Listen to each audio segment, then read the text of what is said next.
I saw him sitting in the break room, staring straight ahead, but none of us had ever seen him before, and he didn't work there. I've never really minded working alone. In fact, I preferred it. 3 years on the night janitor crew at a sprawling office complex in the suburbs. Plenty of walking, low stress, no one breathing down your neck. Just me, the mop, and the hum of vending machines. It was easy money. Most nights were quiet, a little eerie at times. Sure, some floors had that sterile, too clean emptiness that made your footsteps feel loud, but you got used to it. I kept my headphones in, stuck to routine, didn't make trouble. Then one Tuesday night, around 2:40 a.m., I went to the break room for my usual caffeine hit from the vending machine. The lights in there were always a little too bright, those sickly overhead fluorescents that flicker just enough to bother you but not enough to report. And that night, someone was already sitting at the table, middle-aged guy, maybe late 40s. He had on a faded maintenance uniform, like the older style our company used before I started. He sat upright, not slouched or relaxed, just still, both hands resting flat on the table, not looking at his phone, not eating, just staring directly at the microwave like he was waiting for something that never came. I paused in the doorway. "Hey," I said, casual, no reaction. He didn't even glance my way. I figured maybe he was from another crew, or just really into his own head. I wasn't about to start a conversation at nearly 3 a.m., so I got my coffee and left. Didn't think much of it, but the next night, same thing, same time, same seat, same posture. This time, I noticed his uniform was spotless, weirdly spotless. No name tag, no company logo, just the faded green and a patch where a name probably used to be. I cleared my throat, louder this time. Nothing. His eyes didn't move. That started to get under my skin by the 4th night. It wasn't just unsettling, it was wrong. That's when I brought it up to my supervisor, Rick, during our shift change check-in. "You see the new guy in the break room?" I asked. Rick looked confused. "What new guy?" I explained. "Middle-aged, green uniform. Shows up like clockwork every night around 2:40. "There's no new hires, man," Rick said. "It's just you and Marcos on nights. Always has been." I laughed a little. "Well, someone's showing up and not saying much." He shrugged it off. Told me maybe I was maybe it was someone from day crew staying late. But I started paying attention, really watching, on the cameras. The break room feed glitched between 2:35 and 2:55 a.m. every single night. Not full blackout, just static bursts, like the signal. Choked right when I knew he'd be sitting there. I couldn't shake it. I even started adjusting my rounds so I could hit the break room at just the right time. I needed to see if this guy would appear again. Night 5, I didn't do my rounds. I sat in the break room, alone. The clock on the microwave ticked to 2:40 a.m. And then, I swear to God, he was just there. No sound, no door, one blink, and he was sitting at the table. Same uniform, same blank stare. My hands went clammy. I tried to stay calm, but my chest felt like it was filled with gravel. I stood up slowly and walked around the table. "Who are you?" I asked. He didn't move. "Hey, this isn't funny. Who are you?" Still nothing.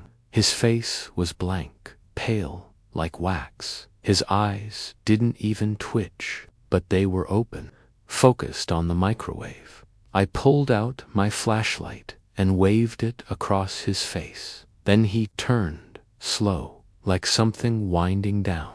And finally, his eyes locked on mine. I didn't even register the movement, but his mouth opened just slightly, and he said my name, not loud, not whispered, just ... Said it like a statement. Ethan. That's when I lost it. Didn't scream. I didn't ask more questions. I just turned and ran out of the break room, through the hallway, out the loading dock door, left the mop, left the keycard, left everything. I sat in my car until sunrise. Didn't even start the engine. Just sat, shaking, with the dome light on, like a scared kid. I didn't sleep that day, or the next night. I filed a report, told Rick I was done with that shift, done with the building. He didn't argue. 2 weeks later, I was grabbing lunch at a gas station nearby when I ran into a guy wearing an old company shirt. We got to talking, and I asked how long he'd worked for the janitorial crew. Used to do nights, he said. Quit about a year back. Something clicked. I pushed. Anyone else quit around then? He nodded. Tom, quiet guy, mid-40s. He used to take breaks in the break room all the time. Real set in his ways. I asked what happened to him. He looked uncomfortable. Heart attack, he said, during his shift. Found him in the break room, sitting upright, they said, right at the table. My mouth went dry. Do you have a picture of him? He pulled up an old group shot on his phone. There he was, green uniform, same faded patch, same blank expression. I left my sandwich on the counter and walked out. I never went back to that building. Got another job, daytime, around people.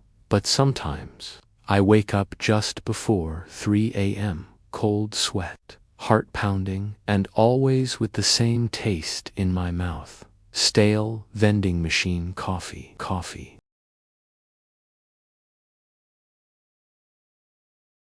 He pulled in every night at 3:17 a.m., left his truck running, and never once used the restroom. I used to work the overnight shift at a gas station off Route 18 in rural Pennsylvania. One of those out-of-the-way places with buzzing lights and dusty candy racks, where the only people who stop in after midnight are lost travelers or truckers riding the edge of exhaustion. The kind of job where nothing should happen, but your brain invents things just to keep you company. It wasn't dangerous, just off. My manager, Marty, warned me on my first night. It's not people you need to worry about, he'd said, thumbing through the register keys. It's the quiet. That quiet'll eat you up if you let it. I laughed at the time. I was 23, broke, and didn't care about much, except making rent. The station was dead most nights. A few regulars, a couple of weirdos. But after about 2 weeks, I started noticing him. The truck always arrived at exactly 3:17 a.m., not 3:15, not 3:20, always 3:17, a huge semi, matte black cab with no logos or writing, not even license plates I could read. The trailer was long, silver, spotless, like new. He always parked at pump 4, right under the far light, where the camera feed always flickered a little. Never got out, never came inside. I'd just hear the low diesel rumble ease in, see the headlights slice through the fog, and there he'd be, engine running, cab dark, motionless.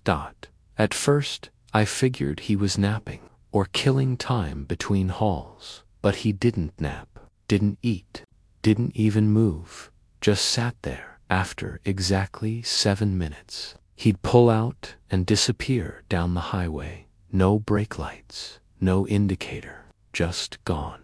The first few nights, I didn't think too much about it. Truckers are weird about routines.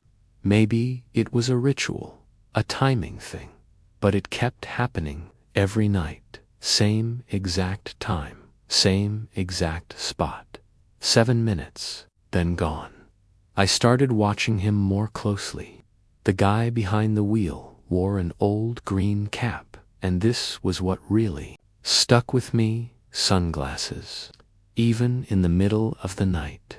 The only time I saw his face clearly was when a passing car's lights flashed just right across his windshield. Pale, thin, jaw clenched, like he wasn't resting, like he was waiting.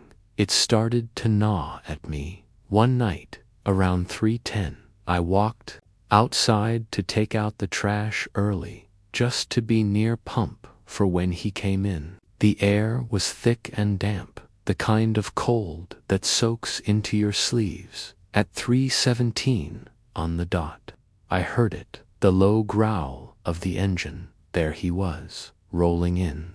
Perfect timing. I stood there for a second, holding a bag of trash, just watching him pull into place. No movement. I waved. Nothing. I called out, "You good, man?" Still nothing. The noise around me, crickets, humming lights, even the rustling of leaves seemed to dim. Like everything else, just backed off. I walked closer, felt the air around the truck shift. It was colder near the cab, not just night cold. I'm talking refrigerator cold. And the quiet. It was suffocating. No engine purr. No hum from the signs, just stillness. That's when I realized I couldn't hear the engine anymore. I knocked on the window. No response. Leaning in, I tried to peer through the dark glass, but it was like looking into tinted syrup. I was just about to step away when I heard it. My name, Casey. It was muffled, like a whisper from underwater, but clear. Deliberate. I spun around. No one there. When I turned back, the cab was empty. I don't mean I thought it was empty. I mean the seat that had held the driver seconds before was now completely, undeniably vacant. I staggered back a few steps, heart thudding. Then I turned and ran inside, like my feet weren't mine anymore. I didn't even look back that night. I didn't go back outside until the sun came up. I didn't sleep either. Just sat behind the counter with the lights on full blast, watching the monitors and half expecting the truck to pull in again, but it didn't. The next night, I told Marty everything. He laughed it off at first, but something about my face made him stop. "All right," he said.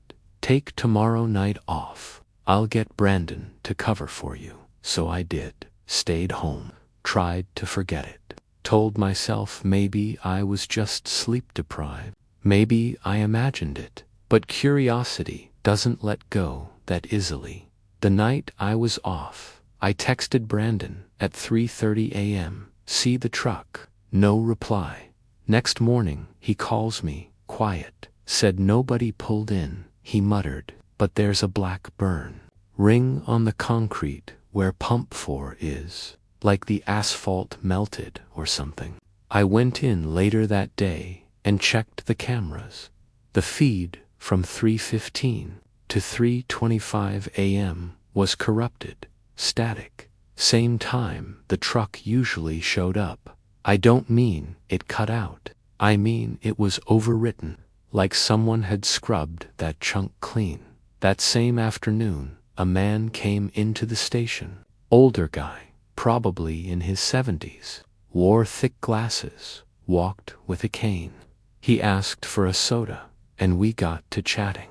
I don't know what made me bring it up. Maybe I just needed to say it out loud. I told him about the truck, the timing, the burn mark. When I showed him a picture I'd snapped on my phone weeks earlier, a blurry shot of the semi from a distance, his face drained. "That's not possible," he said. "Why not?" I asked. He looked at me for a long time, eyes glassy. I used to run dispatch back in the day. That rig belonged to a driver named Roy Tucker. Real meticulous guy, never missed a deadline. And he died 15 years ago. Fell asleep behind the wheel somewhere on Route 18. Crash site was right near here. My skin went cold. Wreck was bad, he added. Took hours to pull the truck out. Engine kept running the whole time, never shut off. I put in a transfer request the next day. Morning shift, more people, more light. They approved it without question. But sometimes, around 3:17 a.m., I still wake up in the dark, room quiet, heart racing, and in the distance, not loud, but deep in the stillness, I swear I can hear the soft idle of a diesel engine, waiting. There was one more person in the store than we had on the sign-in sheet, and none of us saw them leave. I used to work overnight inventory at a big box furniture store just outside Phoenix, one of those warehouse-style places where every room is staged like a perfect little life. Smiling families in the marketing posters, pristine couches no one's ever sat on, fake apples on plastic dining tables. I actually liked the night shift. Fewer customers, no sales pressure, just scanning barcodes, checking numbers, and zoning out under humming fluorescence with the occasional bad joke from the crew. Inventory nights happened twice a month, and they were long, 10 p.m. to 6 a.m. Locked doors, full sweep of the showroom. It always felt a little eerie when the last manager left and the big doors rolled shut, like we were sealed inside a giant dollhouse. But we never had real problems until that night. It started like any other inventory shift. 5 of us, including me, clocked in around 9:45. Lily, our night manager, handed out scanner guns and assigned sections. I got clearance items and outdoor furniture. Sam and Tara were on bedding. Kev had warehouse aisles. Everyone kept to themselves, headphones in, quiet chatter over the radios. Now and then Tara said something over comms that made me pause. "Hey, did we hire someone new?" she asked. Lily answered before I could. "Nope." "Why?" "There's a tall guy in a red hoodie walking around the warehouse entrance," Tara said. I thought it was Kev, but Kev's standing next to me. We all sort of paused. "No new hires," Lily repeated, "and no one else should be in the building." She sounded calm, but I could hear the edge in her voice. I walked to the clipboard by the employee break room. 5 names signed in. That's it. We always checked the doors before locking up. There was no way someone had just wandered in, unless they'd already been in. Lily called everyone to regroup near the loading dock. We swept the warehouse area together. Rows of boxed-up furniture, pallet jacks, stacked shelving, the works. The motion-activated lights flickered on as we walked, casting long shadows down the aisles. We didn't find anyone. No red hoodie, no signs of forced entry. We all joked it off nervously and got back to work, but I noticed we kept checking over our shoulders more than usual, and then we started seeing him again. Tara saw him near the rugs. Kev spotted him ducking behind the fake office setups. I thought I glimpsed someone slipping past the mattress section, just the back of a red hood disappearing around a corner, always from behind. Always just out of reach. The radios stayed quiet after that. It was like no one wanted to acknowledge how wrong the night had started to feel. At 3:45 a.m., it got worse. KEV, Single quotes S voice crackled through the radio. Guys, ... I think Sam's gone. We all froze. What do you mean, gone? Lily asked. His scanners on the floor in bedding, still logged in. His phone's here, 2 screens, cracked, like it was dropped. The 5 of us met in the mattress aisle. Sam's scanner gun sat blinking red on a display nightstand. His phone lay nearby, face down on a showroom couch, spider-webbed with cracks. He was just ... gone. No one had seen him leave. No one heard a thing. His jacket was still in the break room. His car was still in the lot. Lily checked the cameras from her tablet, and we all huddled around the screen. We watched Sam walk into the kids' bedroom section. The timestamp read 3:33 a.m. Then, a few seconds later, another figure entered behind him. Tall, red hoodie, head down. The camera glitched, static, then cut out completely. When it came back, the room was empty. We called the cops. They did a full sweep of the building, brought in dogs, questioned all of us. Nothing. No Sam, no red hoodie. Just 5 employees, 2 of us crying, the rest of us trying to hold it together, and 2 scanner guns missing. They checked the footage again, but the glitch had overwritten most of it. Same timestamp gap across multiple angles. Sam was found walking barefoot along a freeway shoulder 6 miles from the store.